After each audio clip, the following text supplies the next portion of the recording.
Jadi kalau introduction sedikit tentang Mycotech gitu ya, kita biotech company yang mendevelop next gen material, istilah ya.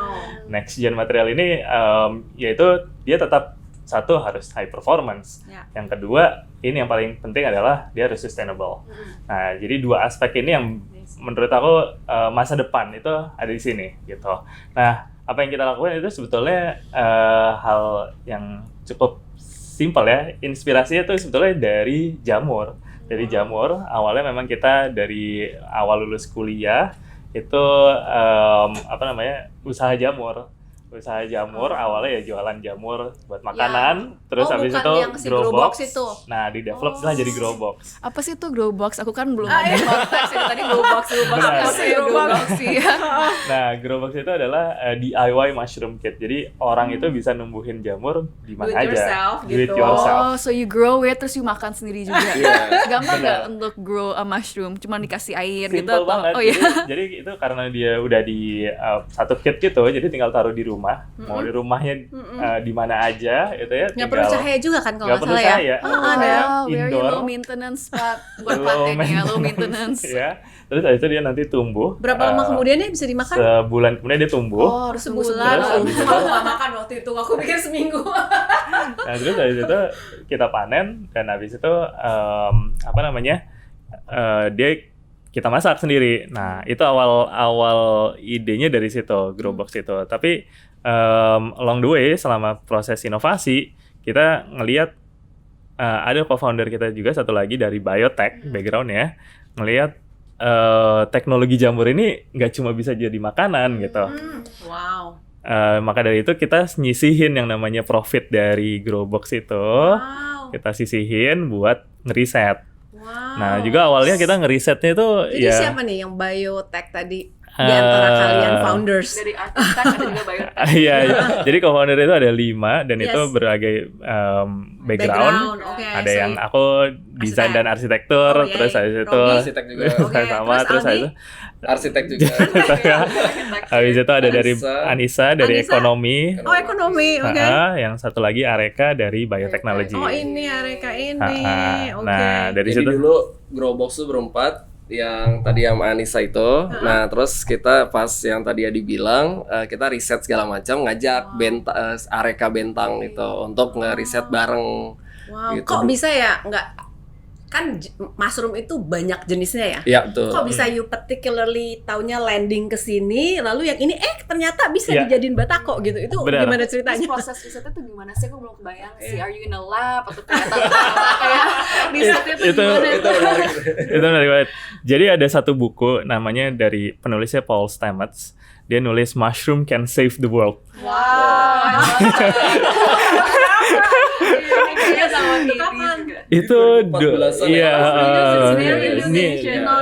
gitu. Jadi dia nulisin bahwa jamur itu nggak cuma jadi makanan doang, tapi ternyata bisa jadi sebuah inovasi yang save the world. Macam-macam, ada yang namanya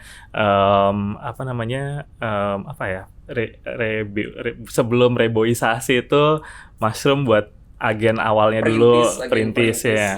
Terus untuk menanam kembali harus taruh mushroom dulu supaya pohon-pohonnya lebih regeneration. Mushroom tuh salah satu yang rejuvenating the soil gitu. Yes. Terus habis itu juga ada yang bisa oil absorbent di minyak gitu ya, dilepas jadi kalau pantai. Tanah bekas misalnya palm oil gitu kali ya, bisa di-rejuve sama. Bisa banget. Oh my god, God is great ya. Mushroom is healing juga. Luar biasa ya. Benar. Nah, karena background aku dan Robi waktu itu adalah architecture, kita ngebayangnya apakah bisa ini sebagai solusi buat bangunan gitu. Wow, bisa connect itu aja udah satu hikmah ya. Maksudnya, kamu ngomong sekarang ketawa-ketawa gitu ya, tapi coba ada anak arsitek yang lain gitu, tanya tiba-tiba, jamur, jangan-jangan bisa jadi batako. Kayaknya nggak semua orang deh, itu adalah satu anugerah. Bisa making that connection. Karena kita tukang ngayal kali ini ya. Jadi waktu kalau misalnya ketemu sama petani gitu ya, terus mereka bikin substrat dimasukin ke plastik, kan disebut backlog gitu ya. Nah, backlog tuh kan ditumpuk gitu, jadi tinggi banget itu kayak dinding. Terus backlog tuh apa? Backlog tuh media tanam jamur. Dalam Indonesia, kayak bag itu plastik gitu. Iya. Oke. namanya gitu. Oke. Namanya Oke, backlog. istilah, iya istilah orang Indonesia bilangnya backlog. Terus media tanam lah ya, media tanam jamurnya. Nah, terus mereka susun kan tuh di tinggi gitu, kayak vertikal gitu. Terus kita karena anak orang arsitek, wah keren juga ini jadi bangunan gitu. Kayak bisa nggak ya Bata jadi gitu. Terus jadi what kayak was the bata. barrier kenapa nggak jadi ini jadi kayak materi bangunan? Sekarang udah pivot Iya. kan ke fashion sama furniture. What was the Yes. biggest barrier sih? hurdle. Iya. Jadi waktu itu kita ngedevelop awalnya memang sama ETH Zurich. Jadi kita dapat akses ke university, World University gitu kan. Mereka punya lab di Singapura, Future Cities Lab. Akhirnya kita cobalah 2017 kita benar-benar wujudkan apakah ini bisa jadi building structure gantiin kolom dan baja dari konkret Wow. atau baja ya. Amazing. Nah, ternyata sukses, berhasil. Kita trial di Seoul Architecture Biennale Wow. waktu itu. Kita kirim tuh benar-benar bata dari jamur itu, composite, kita nyebutnya mycelium composite. Itu dikirim ke Seoul untuk dijadiin namanya mica tree. Jadi strukturnya itu bentuknya kayak pohon. Nah, ternyata bisa secara kekuatan itu bisa. Terus habis itu dia yang paling penting adalah tidak menggunakan yang namanya resin, lem yang dimana itu juga beracun. Semuanya natural lah ya. Semuanya natural. Wow.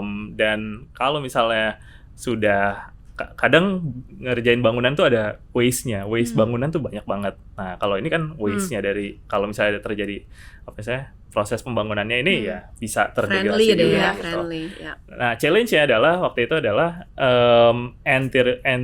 barrier entry ke industrinya nih challenging banget gitu. Iya. Karena nih highly regulated industry. Oke.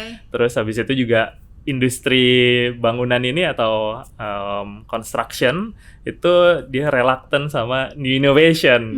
Takut Iya, tumbang maunya yang atau kalau apa yang gitu pasti-pasti kali ya. aja deh Dan gitu kan. mungkin competitorsnya udah gede-gede semua kali ya. Dan the size of- size-nya juga iya. benar. Nah, Iya, dari dan, situ dan saya ingat juga ada barrier in terms of cost ya jadinya ya, karena Tapi memang bukannya seharusnya lebih murah pakai jamur? nggak tahu Nggak ya? pakai apparently. Nah, sayangnya bata itu juga murah banget. Bata itu murah Oke, banget. ngerti. Meskipun ini kita bisa produksi murah gitu ya dari waste gitu ya, agricultural waste yang Indonesia banyak banget gitu ya. Oke. Tapi ternyata bata kompetitornya lebih murah So- lagi.